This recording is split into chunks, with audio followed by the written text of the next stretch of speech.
여러분 안녕하세요. 돈을 부르는 TV의 차길재입니다. 오늘은 따끈따끈한 아주 최근 베트남 소식을 하나 전해볼까 합니다. 제가 베트남 소식을 갖다가 이틀이 멀다 하고 지금 아직까지도 그 소식을 받고 있는데요. 제가 관심 있는 분야는 주식이고, 베트남의 현재 창업 환경, 또 그리고 부동산, 특히 아파트 투자권에 대해서 상당히 관심을 갖습니다. 왜냐면은, 코로나 이후를 좀 생각해 봐야 됩니다. 코로나로 인해가지고 2차 재확산으로 인해가지고 특히 여기 한국뿐만 아니고 다들 웬만한 국가에서는 다 2차 재확산 시장이 또 있었습니다. 있어가지고, 베트남에 1차적으로는 사실은 아주 미미하게 해가지고 전다 예보를 막다 보니까 거진 코로나가 없었고, 2차적으로 다낭에서 중국인을 인해가지고 한 너댓 명 들어오면서 확산이 돼가지고 그렇게 크지는 않았었습니다. 그래가지고 전체적으로 중국을 다 막고 한국도 다 막았죠. 그런 다음에 지금은 이제 좀 잠잠합니다. 잠잠한데, 그러나 저러나 어쨌든 간에 베트남에도 중국인들과 한국 사람들, 특히 일본, 홍콩, 싱가포르, 대만 사람들이 대거 들어왔었는데, 코로나19로 인해가지고 그야말로 차단시키다시피 하고 다 내보내다 보니까 외국 사람들 하나도 안 들었죠. 그러다 보니까, 베트남은 바다의 나라입니다. 길쭉하게 바다를 경치 좋은 바다를 끼고 있는데, 특히 우리가 잘 아는 다낭이라든지 나짱이라든지 이런 게 북극 같은 게 참 좋은데, 거기 리조트라든지 호텔, 심지어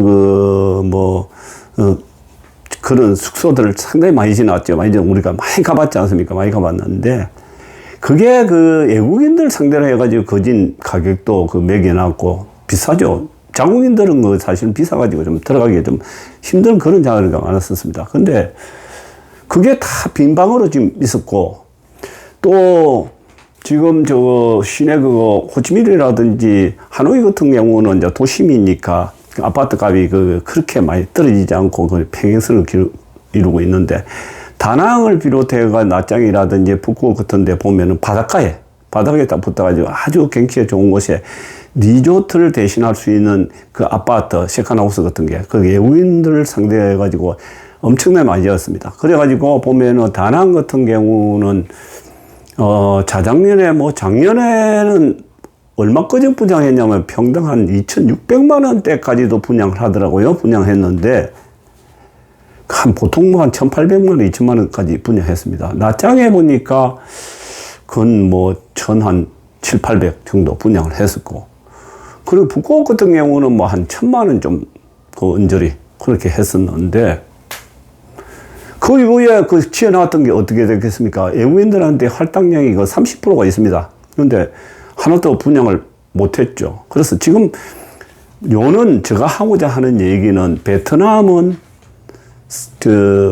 은행 금리가 상당히 비쌉니다. 우리는 금리가 싸기 때문에 이 아파트가 난리지만, 베트남에는 금리가 비싸기 때문에 은행에 돈이 없습니다. 사실은 은행에 돈이 없기 때문에 은행에 돈을 차입해가지고 아파트를 사난다, 이건 상상도 못 하는 겁니다. 사실 자기 돈이 있어야 되는데, 또 거기다가 외국인들은 하나도 안 들어가서 안 사지 않습니까? 그러다 보니까 미분양이 쌓였죠.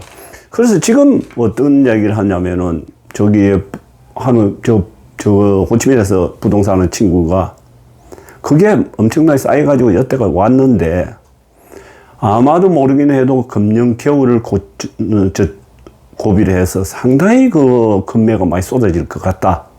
그래서 신문에도 보니까 내년에 상반기 정도가 정점을 찍지 않겠나, 이렇게 얘기를 합니다. 제가 보는 견제에서도 타이밍을, 그래서 금년 겨울을 넘기기가 그 애들이 힘들겠다. 금리가 워낙 싸기 때문에 집 지어놓은 사람들 그냥 우리 미분양 전에 많이 났을 때 한 36%씩 이렇게 마이너스 뽑아가지고 이렇게 금매랑 집집가 회사에서 그런 식으로 아마 노을이라고 이렇게 저도 봅니다. 사실은 그게.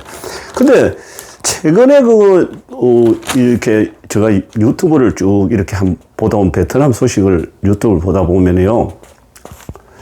뭐 베트남이 곧 폭망한다.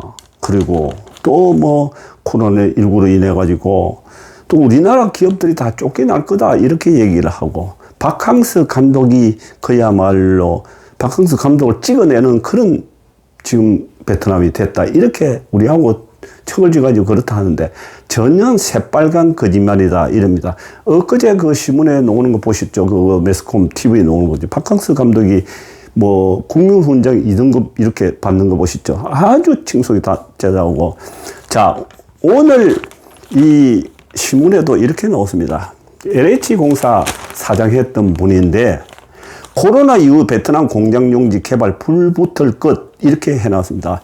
그러니까 여기도 이 사람도 역시 마찬가지. 기회의 땅 베트남엔 미얀마 진출이 지금이 가장 지금 앞으로 지금 깜깜한데 지금 그야말로 한국이든 베트남이든 미얀마든 그야말로 앞이 안 보이는 그런 시대지 않습니까? 근데 지금 암울할 때를 지금 준비를 해야 된다는 얘기입니다. 이분도 이렇게 얘기합니다.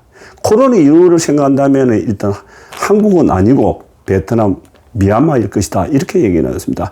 왜 지금 준비를 해야 되느냐? 제가 요 책을 저자입니까? 요 책의 저자입니다. 제가 달리는 베트남 미얀마에 나를 세우라. 이렇게 책을 가지고 쓴 사람인데요. 지금 코로나19로 인해가지고 베트남 미얀마가 그야말로 지금 아마 진퇴양난에 놓여가 있습니다. 지금 상당히 목이 말랐죠. 그래서 여기에도 이렇게 쭉 나겠습니다. 우리나라 수출입 3위 국가라는 얘기입니다. 인구가 한 1억 정도 되고요. 그렇게 풍부한 노동력. 그래 임금은 중국에 전에 한 3분의 1 정도 됐었는데 지금 한 절반 가까이 따라갔다고 봅니다. 고급 인력 쪽으로 보면은 상당히 인건비가 너무 가파르게 따라간다. 이런 것도 좀 있긴 있습니다. 근데 그 대신 얘들이 일을 참 잘합니다. 말 잘 듣고.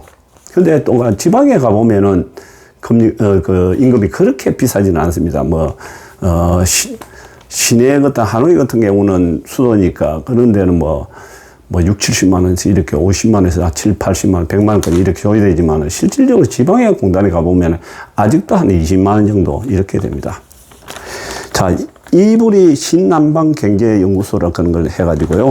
신남방 국가는 동남아시아하고 인도를 이야기하는 겁니다. 이게 하는데, 결과적으로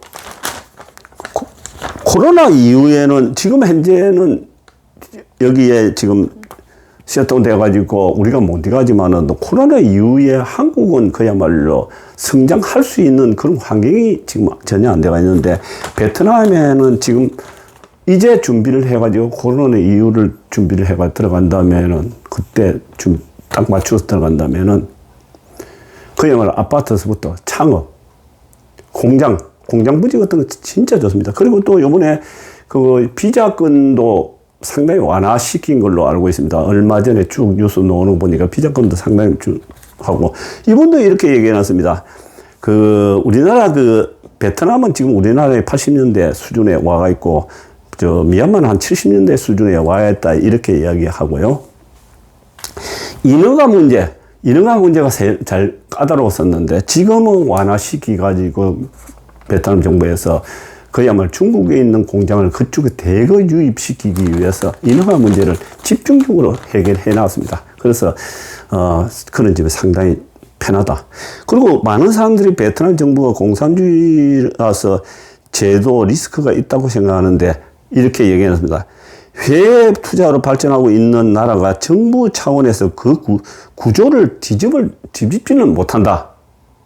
세계적인 글로벌 기업들이 이렇게 쏟아져 들어오고 유치를 했는데 아무리 공산국가라고 할지라도 이렇게 그걸 어느 날 갑자기 뒤집어가지고 전에 유튜브 보면은 삼성이 곧 쫓겨난다 이런 얘기를 하던데 그건 새빨간 거짓말이다 이렇게 얘기할 수 있습니다. 그건 말도 안 됩니다. 자, 삼성이 지금 2차적으로 대대적으로 거기에 투자 또 하고 있잖아요. 방미 쪽에 거기 공장을 더 투자 많이 하고 있습니다.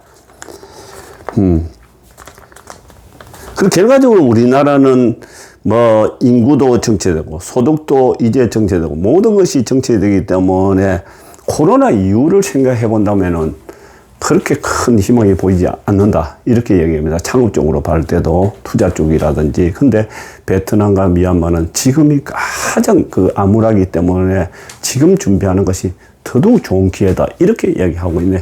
여러분 감사합니다.